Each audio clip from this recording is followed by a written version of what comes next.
आज की कहानी थोड़ी अलग है। इंडिया का सबसे बड़ा मेला महाकुंभ के बारे में। सुमित कुमार 19 साल का लड़का माँ बाप और भाई अमित के साथ 2012 में नासिक के कुंभ मेले में गया था। महाकुंभ का मेला सबसे पवित्र माना जाता है और इसका अनुभव अस्तित्व को बदल देने वाला माना जाता है। पर सुमित के लिए एडवेंचर ट्रिप था। उसने अपने दादी से हमेशा सुना था यह देव और असुर दोनों के किस्से जुड़े। महाकुंभ में संगम का पानी एक नई ऊर्जा देता है। सुमित अपने माँ बाप के साथ संगम में स्नान करने के लिए गया तो उसने देखा कि चारों तरफ लोग मंत्र का जाप कर रहे हैं, स्नान कर रहे हैं। स्नान करते वक्त सुमित ने एक अजीब सी गर्मी महसूस की, जैसे उसके पास का पानी उबल रहा है। ये बात सुमित ने उसके भाई से कही, लेकिन उस भाई ने उसके बोला ये तेरी इमेजिनेशन है, यह संगम का पानी है और पवित्र होता है। लेकिन सुमित का मन बेचैन हो रहा है। रात के समय मेले में घूमने का पूरे परिवार ने प्लान बनाया। साधु और संतों की वहाँ बहुत भीड़ थी। तभी सुमित की नज़र एक अलग से दिखने वाले साधु पर गई, जो एक कोने में बैठा था। उसका चेहरा आसमान की तरफ था, उसकी आंखें सफेद थी। उसके वो अनजान शब्द का जाप कर रहे थे। सुमित एकदम से उसकी तरफ खींचा चला गया। सुमित ने अमित से कहा, चल देखते हैं बाबा क्या कर रहे हैं। साधु अपने जप में लीन था। अमित ने कहा उसे तंग करके उसकी भक्ति का भंग नहीं करना चाहिए, लेकिन सुमित ने अमित की बात नहीं सुनी। वो बाबा के पास गया, देखा तो अभी भी बाबा ध्यान में लीन। उन्होंने 2-3 बार आवाज़ दी पर उन्होंने कोई जवाब नहीं दिया। तो मजाक के तौर पर सुमित ने पास से एक लकड़ी उठाई और बाबा के तीखी कोने से छुआ। बाबा की आंखें एकदम से खुली और सुमित की तरफ देखने लगी। सुमित को लगा कि बाबा उस पर गुस्सा हुए थे, लेकिन बाबा ने मुस्कुराकर सुमित की ओर देखा और कहा, आ गया तू, तेरा ही इंतजार कर रहा हूँ। सुमित चौंक गया, थोड़ा घबरा कर बोला, क्या आप मुझे जानते हैं? पर बाबा ने इस बात का कोई जवाब नहीं दिया। बाबा ने गले से एक माला निकाली और सुमित के हाथ पर रख कर बोले, रात के समय पहन लेना। और सुमित वहाँ से चला गया। तो सोते समय सुमित माला पहनकर सो गया। जैसे ही वो सो गया, उसने अजीब से सपना देखा। सुमित एक अंधेरे जंगल में खड़ा है। उसके आसपास बहुत बड़े बड़े पेड़ हैं, पर उन्हें आग लग गई है। आसमान लाल हो गया है।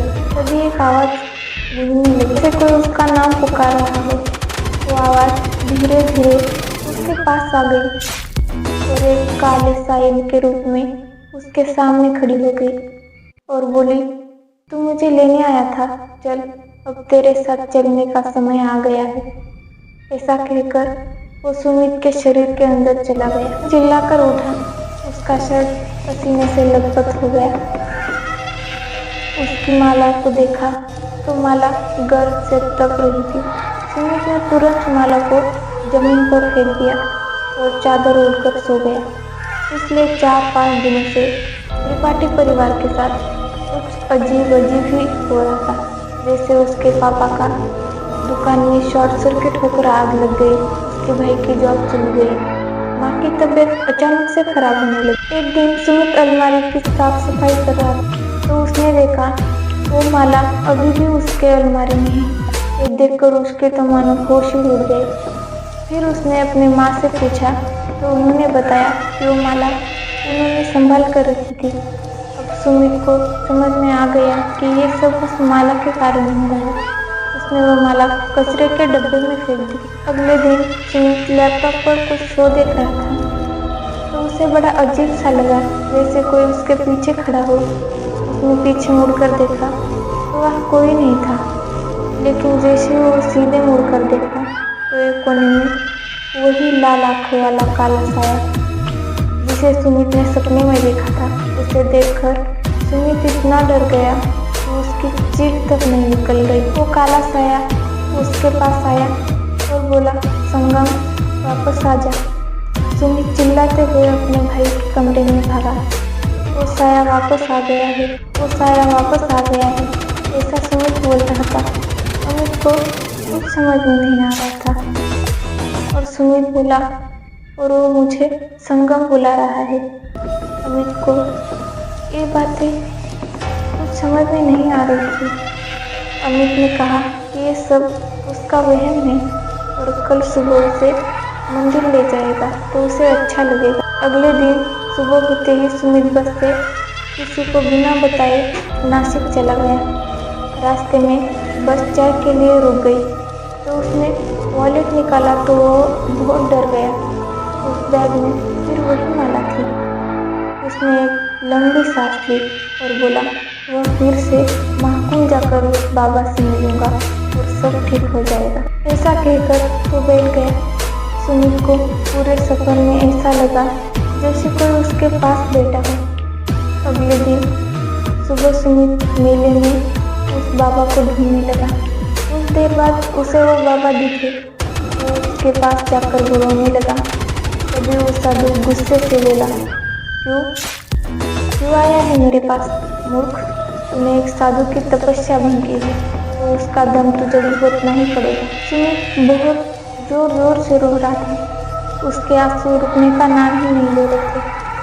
जैसे उसे अपनी गलती का एहसास हो गया हो। उसे अपनी गलती समझ में आ गई हो। उसने उस साधु की माफ़ी मांग ली। कुछ देर बाद उस साधु को सुमित पर दया आ गई और उसने अपनी माला वापस ली।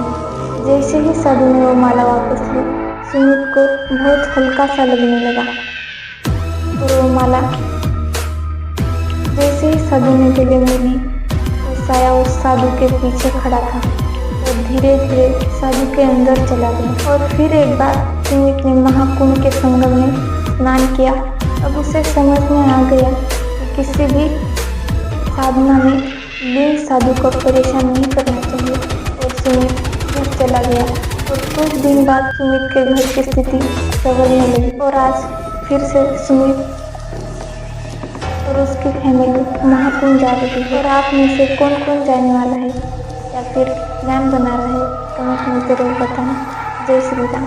अगर आपको मेरा वीडियो अच्छा लगे तो लाइक, शेयर एंड सब्सक्राइब ज़रूर करना।